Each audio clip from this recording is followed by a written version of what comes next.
বাংলাদেশি হিসেবে টিউলিপের বিচার হবে বলছে দুদক। নিলামে উঠছে এসালমের চিনিকল সহ 11 একর সম্পত্তি। এবং আবারও ঢাকা ও সিটি কলেজের শিক্ষার্থীদের সংঘর্ষ, আহত অন্তত 5।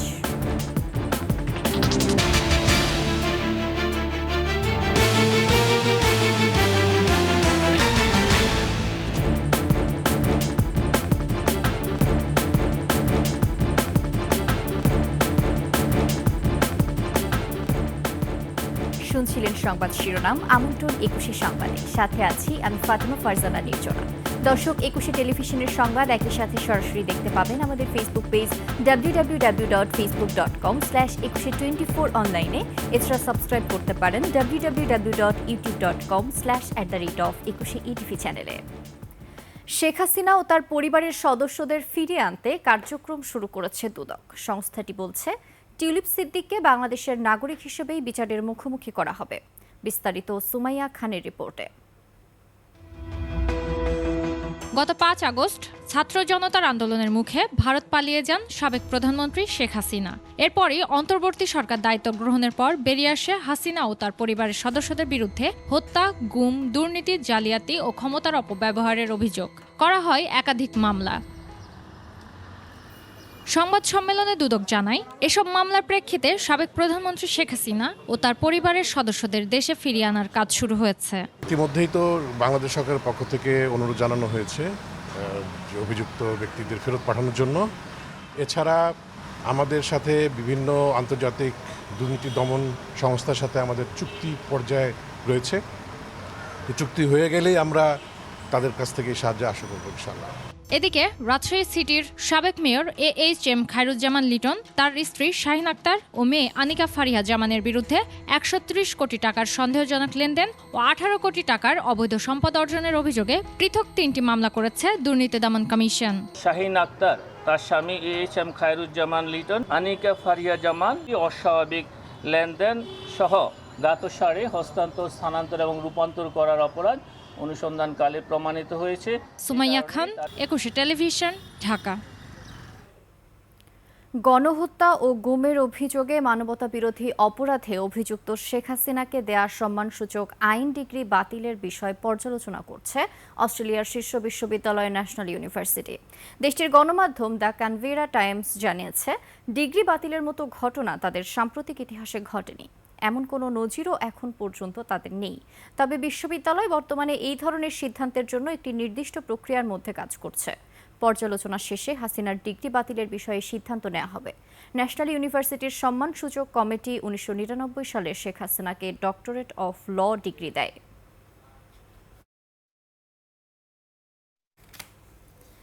আওয়ামী সরকার আমলের বহুল আলোচিত সাবেক পুলিশ মহাপরিদর্শক বেনজির আহমেদের বিরুদ্ধে রেড নোটিশ জারি করেছে ইন্টারপোল। গত 10 এপ্রিল এই রেড নোটিশ জারি করা হয়। বাংলাদেশ পুলিশ সদর দপ্তরের AIG মিডিয়া এনামুল হক সাগর বেনজিরের বিরুদ্ধে রেড নোটিশ জারির বিষয়টি নিশ্চিত করেছে।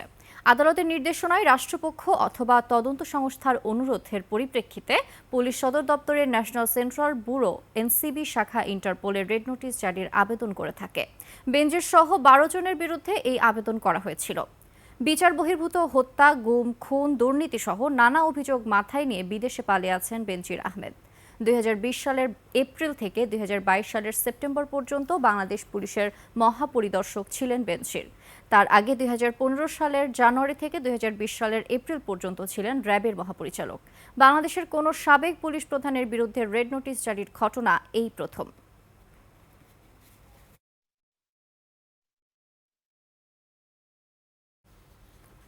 সম্পদ নিলাম করে এসালম গ্রুপের কাছ থেকে কত টাকা আদায় করা সম্ভব? গ্রুপটির যে পরিমাণ সম্পদ জামানত রয়েছে, ঋণ নিয়েছে তার বহু গুণ বেশি। তবুও বিতর্কিত এসালম গ্রুপের কাছ থেকে 9,948 কোটি টাকা পাওনা আদায়ে এবার চিনিকল সহ প্রায় 11 একর সম্পত্তির নিলাম ডেকেছে ইসলামী ব্যাংক খাতুনগঞ্জ কর্পোরেট শাখা। বিস্তারিত সাদিয়া লাবনীর রিপোর্টে।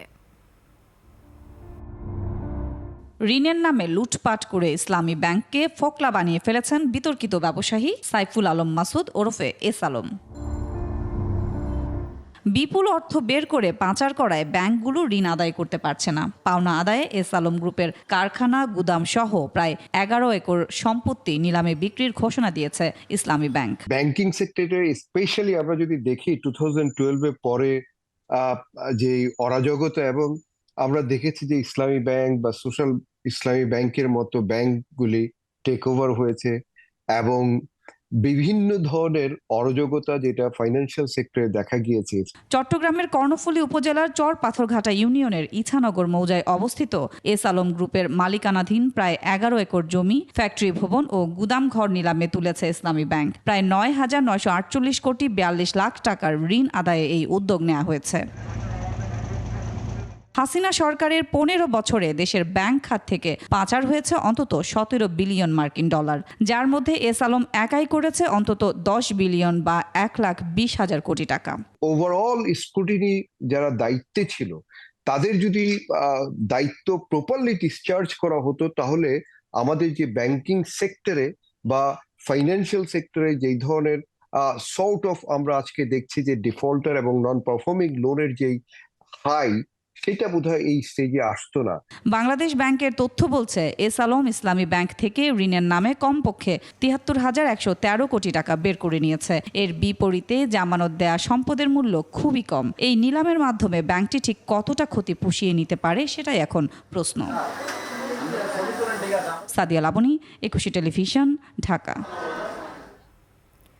আবারও সংঘর্ষে জড়িয়েছে ঢাকা ও সিটি কলেজের শিক্ষার্থীরা। দুপুরে রাজধানীর সায়েন্স ল্যাব মোড়ে দফায় দফায় সংঘর্ষে জড়ায় শিক্ষার্থীরা। এই নিয়ে গেল সপ্তাহে 3 বার সংঘর্ষে জড়ালো তারা। সংঘর্ষে 5 শিক্ষার্থীর আহত হওয়ার খবর পাওয়া গেছে। সংঘর্ষের ঘটনার সিটি কলেজ 2 দিনের ছুটি ঘোষণা করেছে। সোহেল সামির রিপোর্ট। মঙ্গলবার দুপুরের দিকে দফায় দফায় সংঘর্ষে জড়িয়ে পড়ে 2 কলেজের শিক্ষার্থীরা। চলতে থাকে ধাওয়া পাল্টা ধাওয়া, ইট পাটকেল নিক্ষেপ।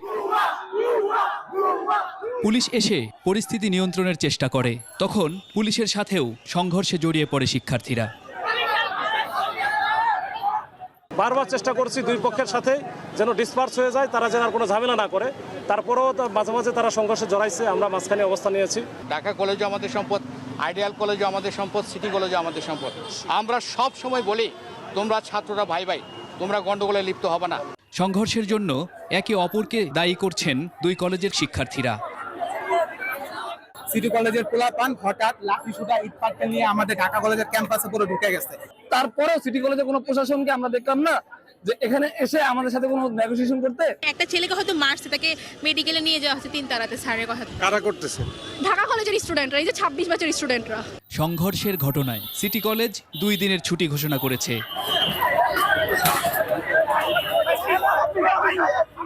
সোহেল সামি, 21 টেলিভিশন, ঢাকা।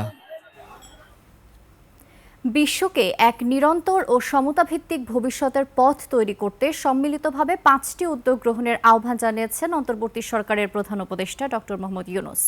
মঙ্গলবার কাতারের দোহাতে আর্থনা সামিটে রাখা বক্তব্যে তিনি এই আহ্বান জানান। পাশাপাশি সাইডলাইনে মধ্যপ্রাচ্যের গুরুত্বপূর্ণ নেতা ও ব্যবসায়ীদের সাথেও করেছেন একাধিক বৈঠক। আরও জানাচ্ছেন মেহেদি হাসান। আর্থনা সম্মেলনে যোগ দিতে ভোরে কাতার পৌঁছান প্রধান উপদেষ্টা ডক্টর মোহাম্মদ ইউনূস। এ সময় তাকে স্বাগত জানানো হয়। প্রেস সচিব জানান, সকালে সম্মেলন শুরু হওয়ার আগেই সাইডলাইনে কয়েকটা গুরুত্বপূর্ণ বৈঠক করেন প্রধান উপদেষ্টা। সামিটের সাইডলাইনে ওইখানে উনি কাতারি যারা ডেভেলপমেন্ট, যারা সিনিয়র অফিসিয়াল আছেন, মিনিস্টার আছেন, কাতারের টপ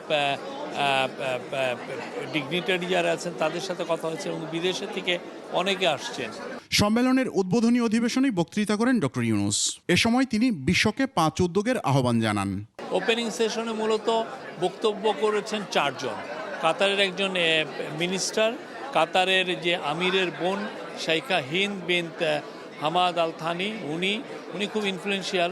উনি কথা বলেছেন, উনি কাতার ফাউন্ডেশনের প্রধান, তো উনি কথা বলছেন। আর বাইরের থেকে কথা বলেছেন আমাদের chief adviser professor Mohammad Yunus এরপর ব্রিটিশ অভিনেতা ইদ্রিস এলবারের সাথে একটি সেশনে অংশ নিয়ে ক্ষুদ্র ঋণ ও সামাজিক ব্যবসা নিয়ে আলোচনা করেন প্রধান উপদেষ্টা। বৈঠক করেন মধ্যপ্রাচ্যের সবচেয়ে প্রভাবশালী নারী কাতারের আমিরের মা শেখ মোজা বিনতে নাসেরের সাথে।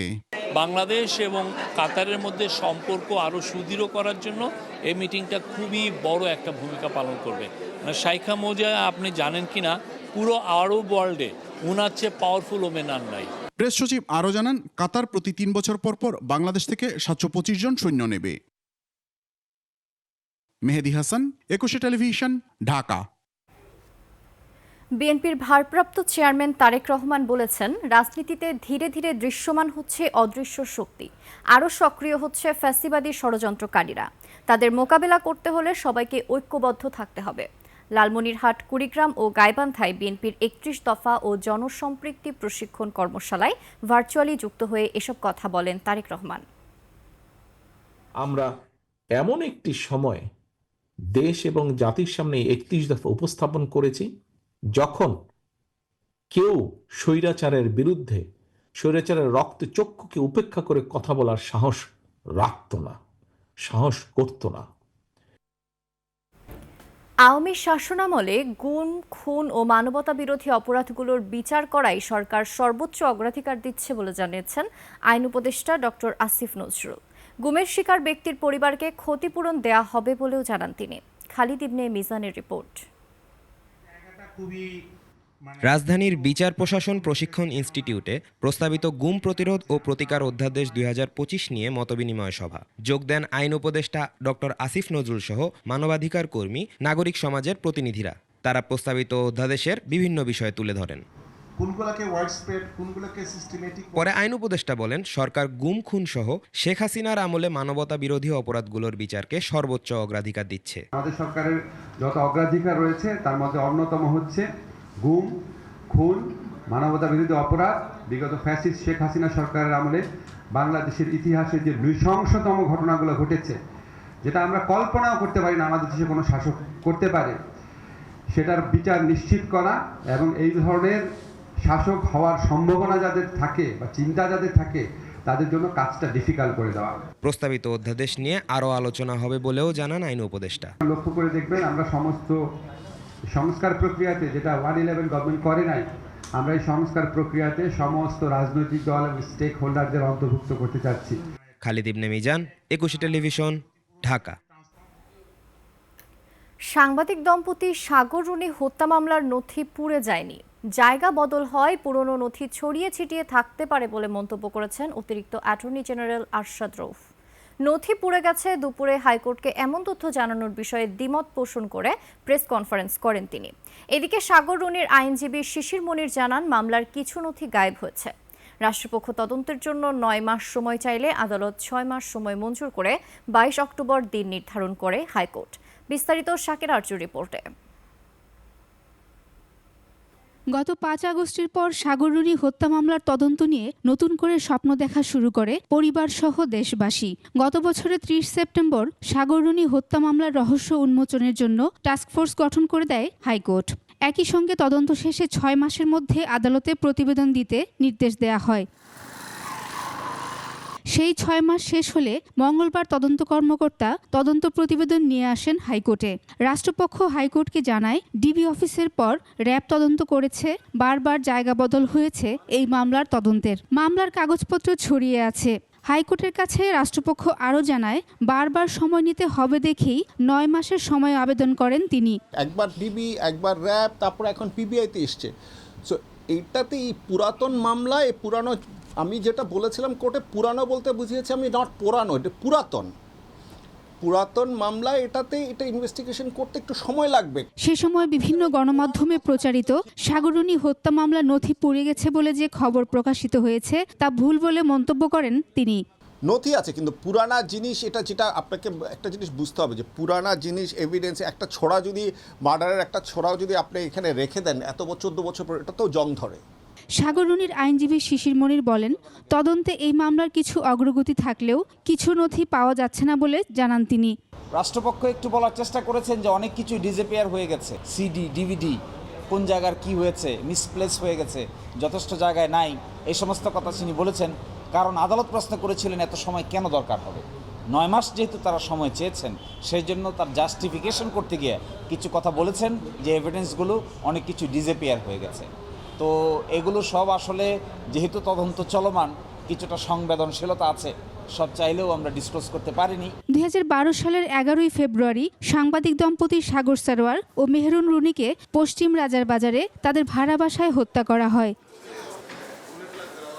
শাকেরা আরজু, 21 টেলিভিশন, ঢাকা। এরই সাথে শেষ করছি 21 সংবাদ। যাবার আগে সংবাদ শিরোনামগুলো আরও একবার। বাংলাদেশি হিসেবে টিউলিপের বিচার হবে বলছে দুদক।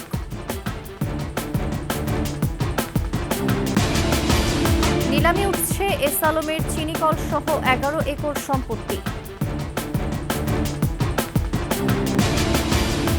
আবারও ঢাকা ও সিটি কলেজের শিক্ষার্থীদের সংঘর্ষ, আহত অন্তত 5।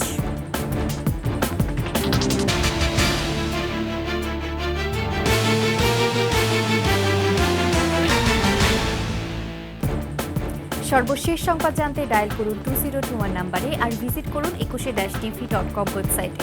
ফেসবুকেও ভিজিট করতে পারেন www.facebook.com/2124 অনলাইনে। এছাড়া সাবস্ক্রাইব করতে পারেন www.youtube.com/@21etv চ্যানেলে। এতক্ষণ সঙ্গে থাকার জন্য ধন্যবাদ। পরবর্তী সংবাদ রাত 11টায় দেখার আমন্ত্রণ রইল। 21-এর সাথেই থাকুন।